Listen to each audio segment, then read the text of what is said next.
topics and opinions expressed in the following show are solely those of the hosts and their guests and not those of W4CY Radio, its employees, or affiliates. We make no recommendations or endorsements for radio show programs, services, or products mentioned on air or on our web. No liability, explicit or implied, shall be extended to W4CY Radio or its employees or affiliates. Any questions or comments should be directed to those show hosts. Thank you for choosing W4CY Radio.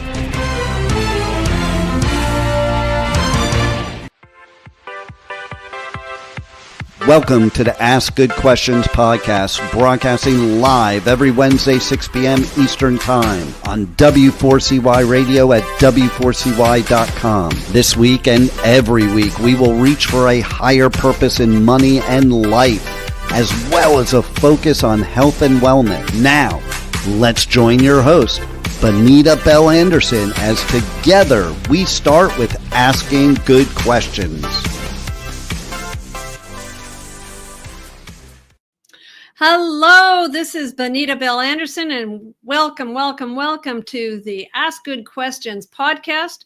We have a phenomenal show for you today, and I wish to welcome my guest today, Carmen Croonquist, to the proverbial podcast stage. Welcome, Carmen. Thank you. I'm honored to be here. Oh, well, I'm very excited. We're going to have a great show. We're going to talk about some very important issues around money and behavior and how people deal with all this financial stuff. So first, Carmen, I usually I've gotten to the point where I really like people to just talk a little bit, tell everybody a little bit about who you are. I know that you call yourself a master money mindset business mentor, and that you characterize yourself as a transformational healer. A lot of really great stuff that sounds interesting. Can you tell us all a little bit more about you? Yes, thank you. Yeah, it sounds like a mouthful for a job title, doesn't it?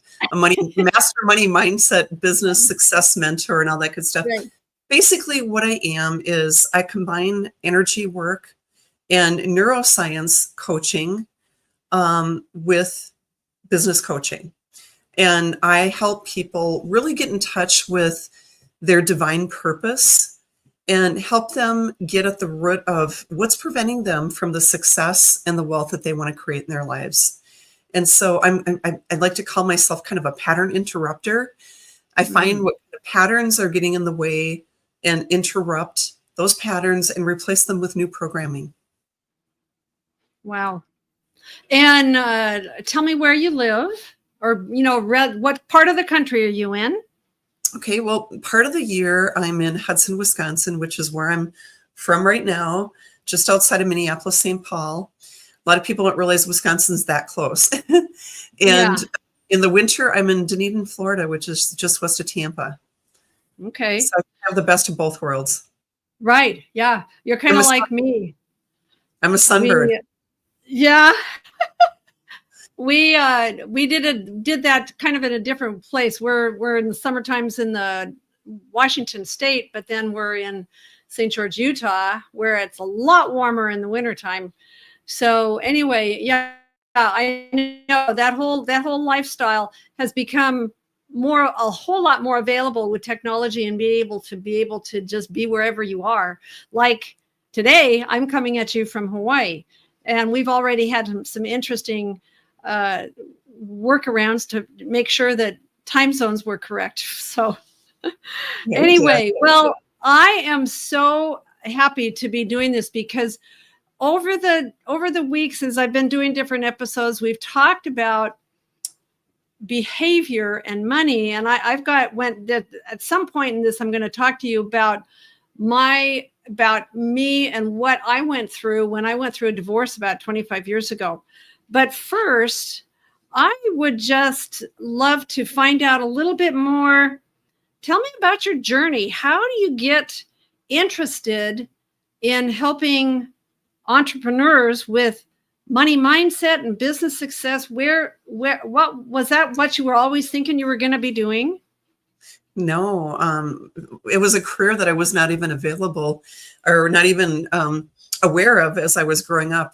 I grew up on a farm in West Central Minnesota, and my dad said, Carmen, you can grow up and be anything you want. But how about a nurse, a secretary, or a teacher?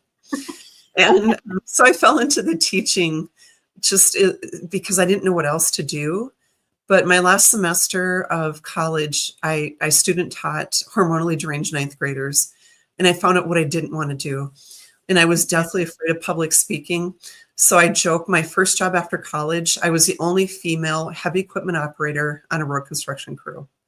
So all the learning skills kind of came into play, those transferable skills. But it led me to going back and getting a master's degree in counseling psychology because I really wanted to help people.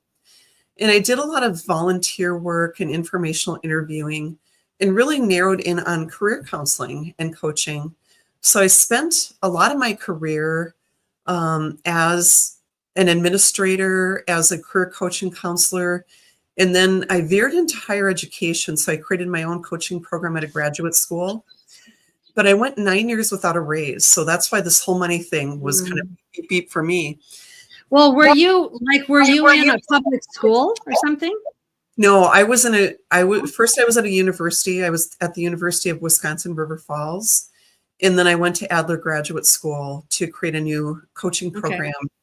Okay. But because in order to make ends meet, I had this poverty mindset. So I was always working 3 and 4 jobs. So I had a contract with one of the big 4 accounting firms where I was coaching their top leaders. I was also teaching at a couple community colleges on the side, and I had a private practice. And then at the end of the year 2015, it was kind of the dark night of the soul. Like everything happened. 3 people in my life were diagnosed with cancer. The guy I was dating at the time, out of the blue, just the day after Thanksgiving, decided to break up with me. And then my job was cut. And then the lucrative coaching contract that I had, coaching top leaders at Price Waterhouse, was cut. I didn't want that to go away. So suddenly, someone who had always had her next gig planned was suddenly at this crossroads of, what do I do now? And I have all these skills, and I really loved, coaching top leaders and preparing, people that are going out into the field to be mental health professionals. But I wanted to do something different. And that's when I became really interested in neuroscience and the subconscious, because I was wondering, how do you produce lasting change in people without forcing them to relive traumas and just living in the past? Yeah. And that's how I discovered a methodology called theta healing. And I'll explain a little bit more. What was that? Say that again. Beta healing? Theta healing, which is like, it's like, you're in a theta brainwave. Yeah. You're in a theta brainwave when your subconscious is programmed from birth to age 7. And so in order to make change on that kind of survival level, because your subconscious fears change, it likes to keep you safe. It's that survival part of you. Mm-hmm. So the theta healing is getting back into that theta state and getting at the root belief. What are the root programs or causes that prevent you from creating wealth or success or create other things? Because I have people that come in who have their surface level is anxiety, and down deep, I find out that they were bullied in 2nd grade. Yep. There was something that went way back and that caused them anxiety. And you clear that out and you replace it with a new program. But I always want to ask the person, how did it serve you? Because even things that are kind of challenging in our lives, there's still a lesson and a gift. We still learned something. You're there because of something. Yeah, we learned something. There was a gift there. And it's time to acknowledge the gift and how it served you. And then what do you want to replace it with? So it's not just clearing out and releasing crappy beliefs, but it's what do you want to replace it with? Yeah. And then I really help people up-level their identity, because I'm a firm believer that self-concept dictates everything. Whether you can see yourself as a wealthy person, whether you can tap into the feeling of what it feels like to be a wealthy person who receives with ease. Because some people don't know what it feels like to be wealthy. No. You're making me think of all the stories about people that have won the lottery. Right. And they it's like 2 or 3 years and it's disastrous. And a lot of times people will say, I wish it would have never happened to me, because they do not have any kind of mindset. So what you're talking about is that mindset, and they're not comfortable with it. They don't see themselves as that, right? Right. And what you're talking about is what I call a wealth blueprint. And a wealth blueprint is really kind of your patterns and your habits and your identity and your worthiness around money. It's a combination of your beliefs, your programs, your sense of your ability to deserve money. And we all have a set point, kind of like we have a happiness set point, believe it or not. Right. And you can raise it, through making some conscious choices. Same thing as with your wealth blueprint. We have a certain financial ceiling that I can't imagine making anything more than that. And I can't imagine making anything less than that. And I'm going to give you one example. I've been working with a doctor who left a job in the corporate world, where she was, she was an industrial psychologist, and now she was coaching. And she made a comment, why can't I make more than $1,000 a month for coaching? And through energy testing, I had her test to see if her wealth blueprint was set at, I can only make $1,000 a month with coaching. That's where it was. And I said, what do you want to make per month instead? And she said, I want to make $15,000 a month. And so we cleared out the old program. We asked how it served her.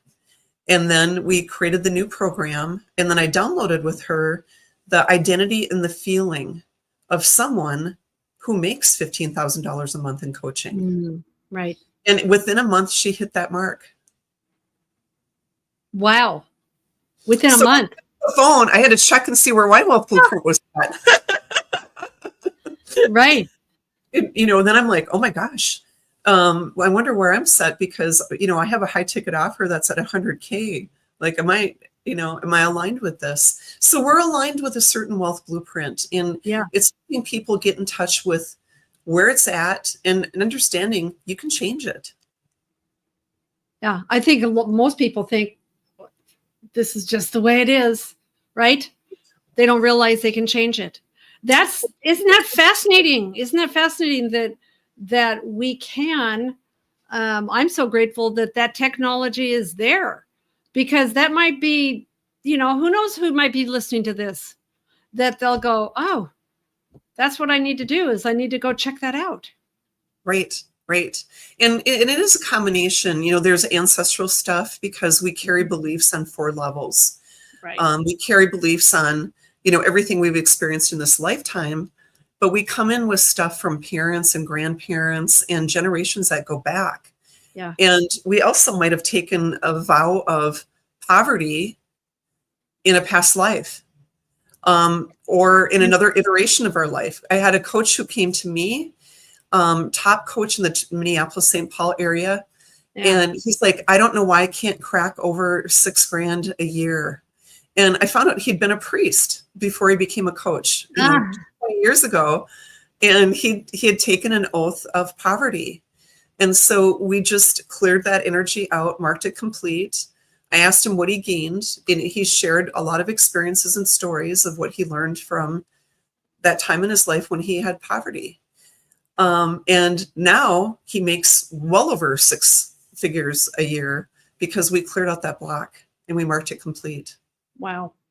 Yeah. Well, that kind of leads into my next question.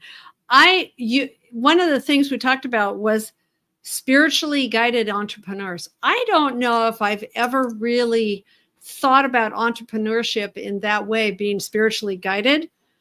Why would you say it's important to blend spirituality, or that higher self, our spirit part of ourselves, with financial empowerment? I think that's just a fascinating thing to blend. Because we're all here as incredibly powerful creators of our life's experience, and what you focus on grows. And we're always creating either by default or by design. And I really want people to understand that you're always creating. Complaining is creating. And we're all here for a divine purpose. We all agreed to show up here now. And we're all part of raising consciousness of this planet here and now. And why is that great combined with financial empowerment? Because you have the ability to impact and influence the things that matter to you in the world. Rather than just complaining about them or being passive, you have the ability to give to the causes, the people, the things that matter to you, and to live your best life. So I really believe it's part of our spiritual mission to be wealthy. Yeah, well, it's one of the things I've always told clients is, you know, if you have wealth, then you can actually do more. You can give more. You can be more of a resource. You know, it's like, duh, it makes sense that if you can turn that around, you can give more to the world. You can be a better resource for everyone around you that you might be able to help. You know, I think that's great. Well, so kind of a related thing, and you were also talking a little bit about this, was there's a lot of heart-centered coaches, a lot of people that are really out there wanting to do good. They're healers. They're doing all this coaching stuff, but they feel conflicted about charging for their work. And you've already mentioned a couple of examples. How do you help them reconcile purpose and prosperity? Right. I think there's this kind of mentality of trading dollars for hours. Yeah. And it's really helping people understand that the value that you bring is in the transformation that you provide. And I think people sometimes are afraid that, hey, if I raise my prices, I'm going to lose people. I'm going to lose clients. I'm not going to be able to help as many people. And I think you have the bigger impact when you are able to raise your prices, because you attract clients who are more motivated to get results. They have more skin in the game. They're the ones that are going to be your easiest clients to work with, because they're ready to hit the ground running. They're ready to get results. They've made an investment in themselves. And the transformation you provide is valuable. So it's really helping people understand, you know, what's your unique methodology. I package mine into something called the Worth Code. Just to help people, you know, that's my methodology, but I help people kind of come up with, you know, how do you take your established methodology and really package into something that has that kind of impact and branding out there that resonates with people. Yeah, it's so interesting. There's let's unpack the whole thing about subconscious beliefs again. There are what do you feel are some common subconscious beliefs around money that keep people stuck? I know in my life, you know, you're preaching to the choir, so to speak, here, because a lot of the challenges that you're talking about, you know, I've experienced in my life, and it's been kind of, you know, just putting one foot in front of the other. But I know that there are so many common mistakes that people make because they have a belief that they don't even know that is there. I would agree. I think some of the common beliefs that people have, you know, there are fears about imposter syndrome, just feeling like I'm not worthy, or who am I to charge that for my services?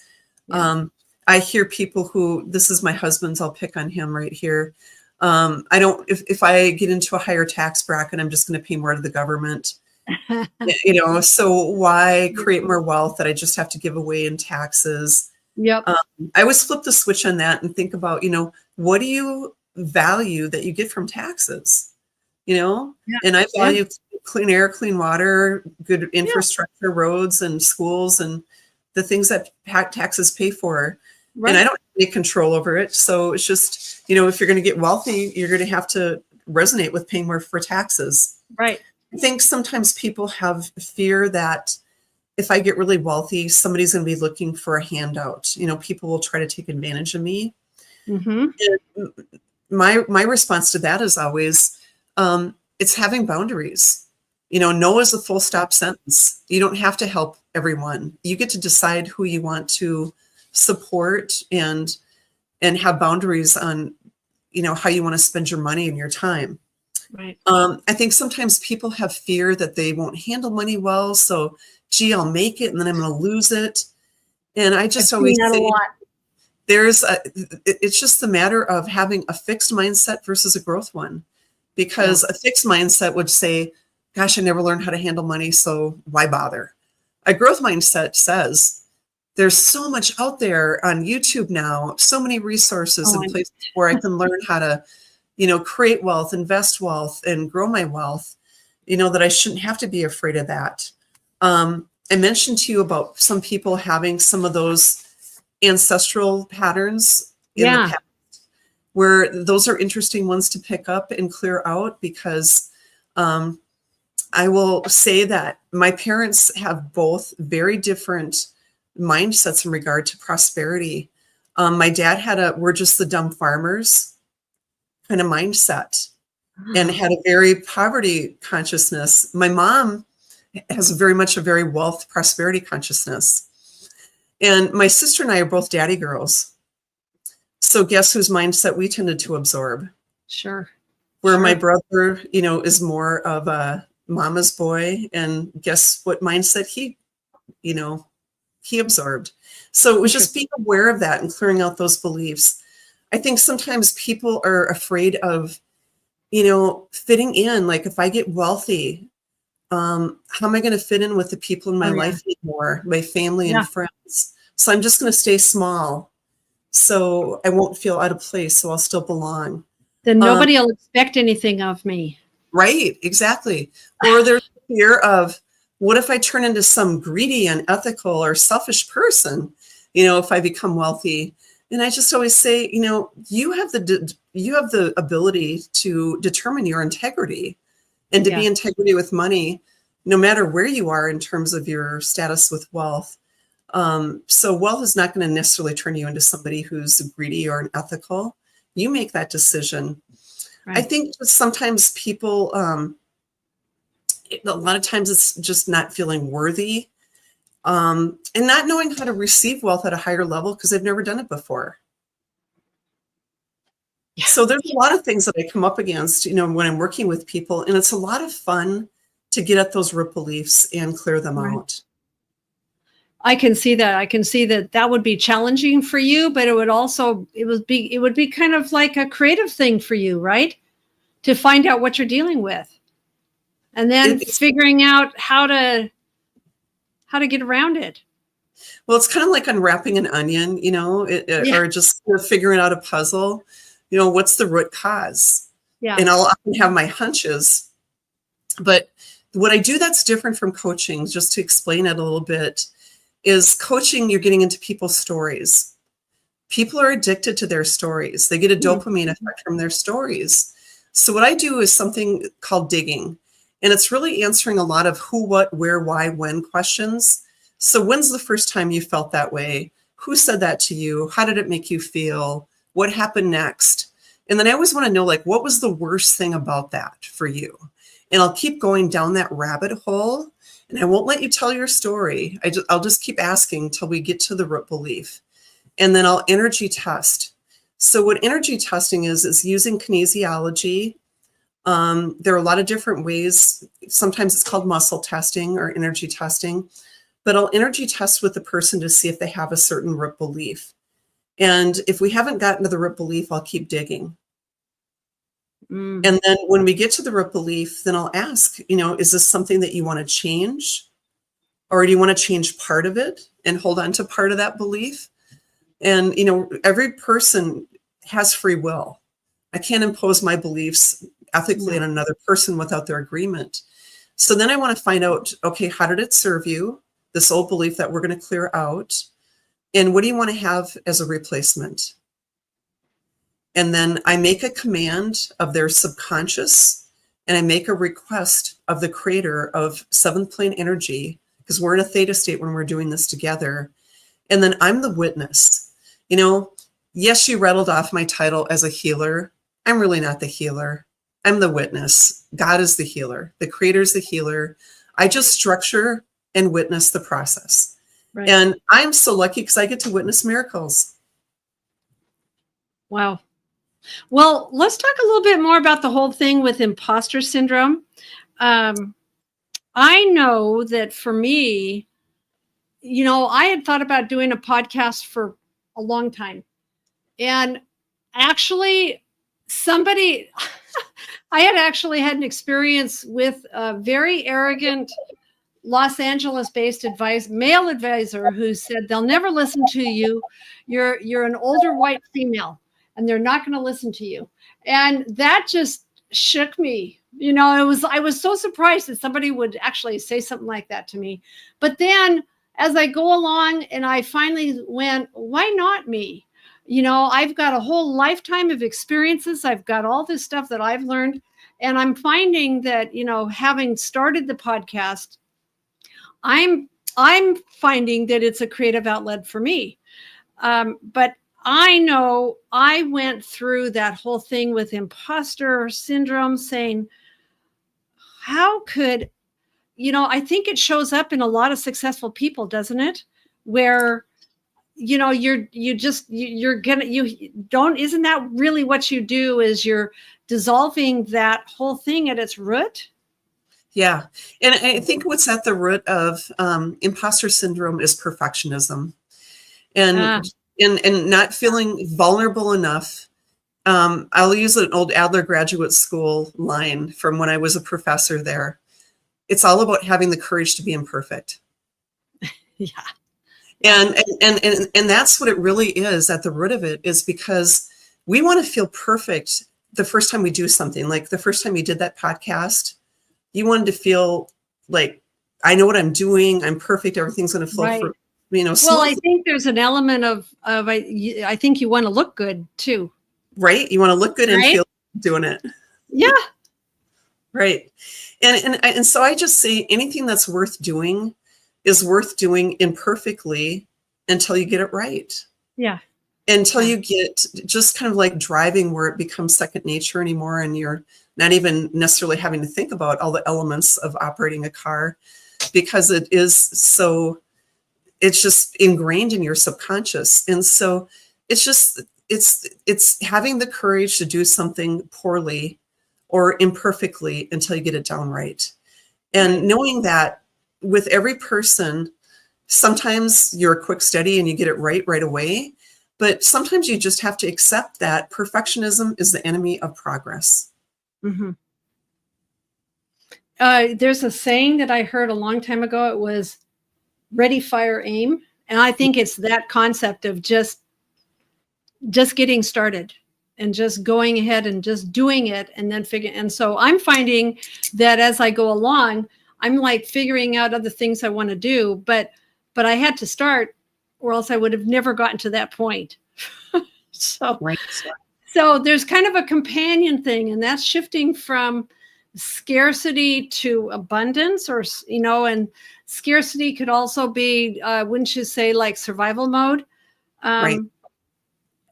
I know a long time ago, it was like, oh, just say positive affirmations. And then I've heard a lot of people say positive affirmations don't work. How do you, positive affirmations are probably a good thing in some way, but what would you say is the best way to start making a shift from that whole scarcity mindset to something that's going to serve you a whole lot better? I'm going to use a quote from Genevieve Davis, which is complaining is creating, and get back to the comment I made earlier about we're always creating by either default or deliberately. And so it's making your mind up that I'm going to start creating as much as I can by deliberation. And so I'm going to keep my focus on prosperity and what I want instead of what I don't want. Because a lot of people spend a lot of energy and focus complaining and kvetching about what they don't want. Yeah. And so it's really getting in touch with, okay, money loves a purpose. Money loves being specific. So getting specific about what do you want to make? And then realizing, hey, I can go beyond that. I don't need just enough to get by. I can have overflow in my life as well. But really affirming that and realizing that money is a vibrational energy. It's just money is energy, just like everything else. and aligning to the energy of wealth and money and affirming it. It is getting up beyond those beliefs. So clearing out, beliefs that are no longer serving you, that are disempowering. It is also up-leveling your worthiness and your ability to receive, and realizing that the universe has your back, that if you come in it with such certainty and belief and allowance, it has to come. Yeah. It's a law of attraction. I think this is a good place where I'm going to talk a little bit about my story. 25 years ago, when I went through this terrible divorce, and I had characterized myself as, I've got 3 daughters, and all of us were just in a huge funk. And I had characterized myself as being curled up in a corner, sucking my thumb, just in shock, and just not knowing what to do. I came to a point, Carmen, where I said, damn it, I'm going to move on. I'm not going to let this destroy me. I'm going to figure out a way to make this move on. But you know what it was? It was thinking about my 3 daughters and wanting to be there for them, because I also knew that they were hurting. And so again, for me, starting that transformation and starting to reinvent myself had to do with wanting to find a purpose. Right. To go forward. Yeah. It is. And I think purpose is really everything. It's, if you go back to Viktor Frankl from Man's Search for Meaning, he's one of the most powerful ones about purpose that I can ever think of. I go back and read that book once a year. For those of you that aren't familiar with him, he was a psychologist and a Holocaust survivor, and his entire family was wiped out. And he wrote about his experience. And he found that the people that lived and survived the Holocaust were the ones that had a reason to get up the next morning. Yeah. They had a reason for being. And I think what you're sharing in your experience, Bonita, is just putting one foot in front of the other and thinking about what's the next best thing to do. What's the next thing to do right now to support my family, right, and to move forward. And money loves a purpose. Money is there to fund your dreams and to fund your purpose. It's just a tool. Yeah. And so having a reason to be wealthy enables you to attract more of it, because you have that purpose. Well, do you have a story? Can you think of something where, do you have a favorite client success story where somebody's unlocked their wealth and worthiness? Can you think of something? Yes. Well, I shared with you about the doctor, and she's the one that comes to mind more recently. Right. There was a lot of stuff that we needed to clear out for her, besides up-leveling just her money blueprint so that she could start making $15,000 a month from coaching. There were a lot of things that related to unworthiness from her parents. She had survived a lot of emotional and verbal abuse growing up. And there was a lot of that stuff that had to be cleared out to help her feel worthy to receive, to help her not feel so self-critical, because she was criticizing herself throughout that journey. Wow. And her transformation. She probably didn't even know it. Did she? I would bet that there was probably she wasn't even aware that she was doing that to herself. Right. Yeah. No, but it was through getting down into that subconscious level and doing the digging that we were able to find these programs that were very disempowering. And they were about worthiness, because she grew up being criticized, and she had a heart wall. She had developed, I always call it kind of a protective personality, which we developed when somebody has abused us verbally or emotionally, or physically even. And she had to be able to get out of that and see her potential and her ability to create wealth. And she was now using her purpose to help other people like her to be seen and heard and to create wealth. Wow. So it was kind of like heal thyself, so that you can help others walk that path as well. Well, and the other comment I guess I'd make would be, it's not anything on the outside. Whenever, I mean, it seems like all the examples and everything that you've been talking about, it's changes that you're making inside. There's nobody on the outside that's doing anything. It's you rewriting the script in your own life. Exactly. Yeah, it's what are the stories that you're telling about your life? Even challenging times, like I can look back over, how the trajectory of my life changed after 2015. When I was sharing with you, my job went away, the contract that I had for coaching went away, and I was left with my private practice. And, I did my little pity party for a while. And I did something that I always encourage my clients to do. Like, now is a good time to do some feng shui and clear out physical clutter. Because a lot of times we just have too much stuff. Clear out the physical clutter, but clear out the emotional clutter, because then you have more clarity to think about, okay, what do I want to bring into my life next? And that's when the whole theta healing and neuroscience coaching came in. And it just gave me a new level of excitement, because I'd always had a private practice. I've been in private practice for 22 years now, but it was just one of many things I was doing. I wasn't solely into my private practice. Then I became very solely into being an entrepreneur and helping entrepreneurs. So the universe had my back. It was just time for something new. Yeah. It's time for me to I think you were like focusing the stream down, right? Right. I was. Yeah. And it's enabled me, as you talk about just being able to be anywhere, it's enabled me to be in Florida in the winter. Yeah. It's enabled me to, speak on a stage with somebody who's in Hawaii right now. Yeah. Well, and the thing, it's like, don't you feel like, isn't this interesting? It's like when so getting back to starting this podcast. Yeah. I'm asked, well, what do you want to call it?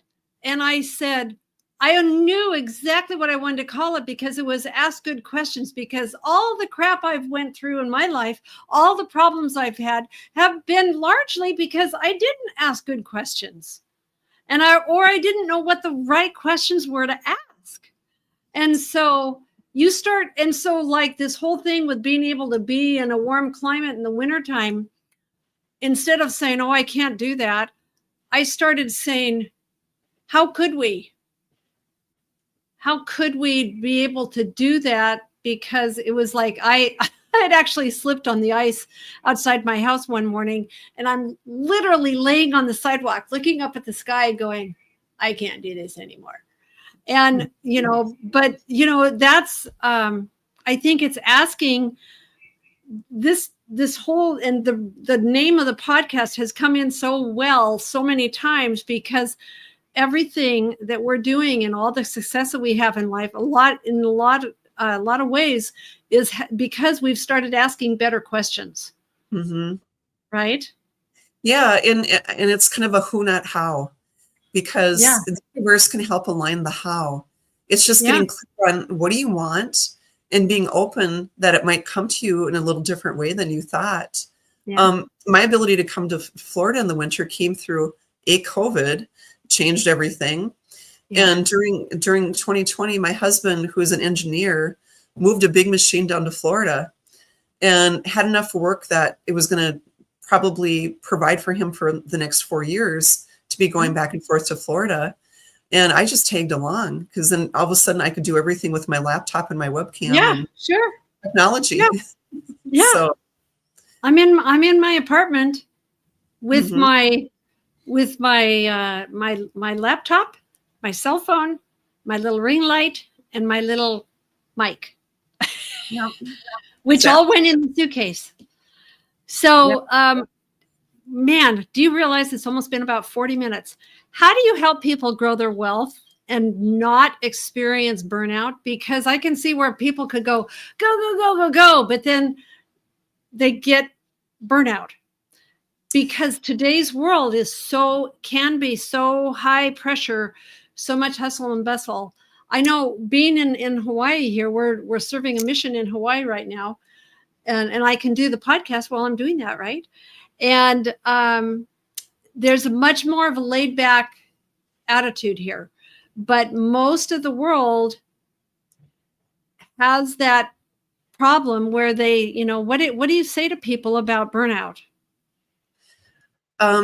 Well, you don't do yourself any favors with burnout because it depletes you physically, emotionally, and spiritually. And it's kind of like the oxygen mask when they say that on an airplane about putting the oxygen mask on yourself first, because you're only able to give to others if you have self-care. And so I don't think you have to trade in your well-being in order to be successful. And that's a myth that a lot of people have in regards to scaling their businesses. And the myth is just that, I have to do more. The shift is, how can I leverage? How can I serve more people and leverage my time and still make time for well-being and my family and other things that matter to me and nature, and just having a full life is what you really want. Right. Well, and what's most important to you, right? What are the most important things in your life? Right. Yeah, being aligned with your priorities and your purpose. It's really, it's how you want back to purpose to spread, it's how you want to spend your time and your energy. Yeah. Because we all have 24 hours. That's a great equalizer. No matter what your wealth is, you've got 24 hours a day. And that's a non-renewable resource. Right. So if people think more about their time and their energy and come up with systems that are scalable and not feeling like they have to be doing every little thing and going crazy, but just getting more clarity and focus and confidence, and the confidence to package their brilliance into a high ticket program. Right. Because I think about everybody has some ability to package their expertise into something that is high ticket. And knowing how to find their right fit client, where does your right fit client hang out? What do they do? And really helping them come up with systems in place to help them scale their businesses. Sounds, it's like, I'm hoping there's some people going, okay. So on the podcast website, I have a place where I put information. And so we will be putting some information about how to find you there as well. And so our time is just about gone. Can you believe it? I know, it went fast. I know. So what are some final thoughts that you have to share with our listeners? What do you think? Rich people say, I create my life. Poor people say, life just happens to me. And so it's just being aware that we're not victims, even if we've had, bad experiences, like you talked about your divorce. And I went through divorce at age 40. So I know I was single for a solid decade. I relate to what you shared. It's just that remembering that you're a powerful creator and that you have the ability to create by design and enjoy this beautiful life. There's so much that you can do. You're here for a powerful reason, and you're here to create wealth so you can have the impact that you desire to have in your life. And so I just say, get clear about your intentions so you can live your truth and own your worth at the highest level. Boy, I hope that resonates with everyone. I hope everyone is hearing you and feeling that and saying, what good questions do I need to ask now about where I want to go? And maybe this will spur people to just rethink, what's my purpose? What am I here for? What can I do to go out and help others and be more and do more, and share more? Actually, I'm thinking of another person who's in the financial coaching who says it's all tied around your value, how much value you give. Mm-hmm. So I think, purpose, value, and being able, and, I think that one of the blessings for me is being able to find people for people to go to and to resonate with. And so I want to thank you so much for being here. I think you have an amazing business, an amazing I don't know, skills and help that can really transform people's lives if they'll go and seek that out. Thank you so much. I really appreciate the opportunity to share with your audience, and so great to talk to you again. Yeah. Well, we will stay in touch. And again, people will be able to get the information on where to find Carmen on the podcast website. And so thanks again, Carmen. Take care. Thank you. All right.